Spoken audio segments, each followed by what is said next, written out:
Hi, I'm General Raimondo, and I hope you're having a wonderful Christmas and holiday season. This has always been our family's favorite time of year, a chance to be together and to look ahead at the coming year and all that it might bring.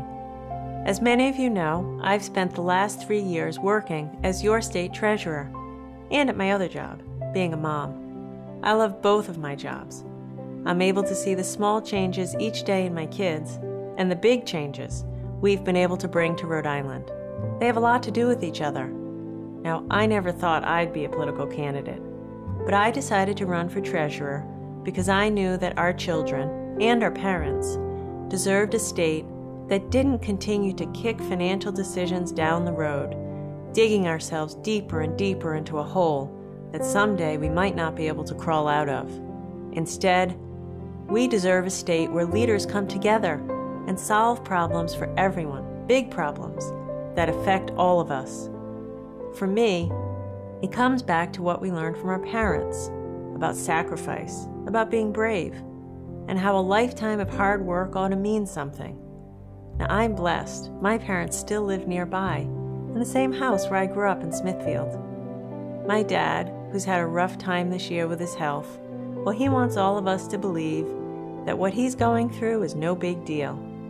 Just like he wanted us to believe that when they closed the Bull of a watch factory and he lost his job so many years ago. Like then, he wants my brother, my sister, and me, and our mom, to know that everything's going to be okay. And so we come together as a family, and we help each other along. That's how I see public service, and that's how I see my work as state treasurer. Now, I know pension reform was, and still is, a hard thing for many people. But it was harder still to think about what would have happened to those pensions if we didn't save them.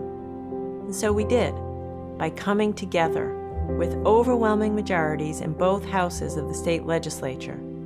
And we did it in a fiscally responsible way that not only made retirement secure for generations to come, but it's opened up the possibility that Rhode Island can make investments in our schools and in job creation.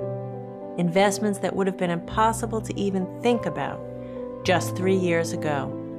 But still, these investments have yet to be made because some of our smallest towns, to even our biggest city, have too much pension and fiscal uncertainty, and decisions are still being kicked down the road.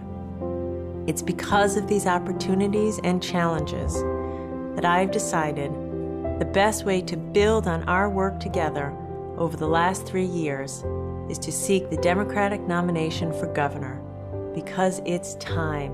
It's time to finally turn the page in Rhode Island and have a state government with the courage to tackle hard problems, the honesty to tell you the truth, no matter what the political consequences, the commitment to bring people together on your behalf, and the resolve to get it done, no matter how fierce the opposition from special interests and political insiders.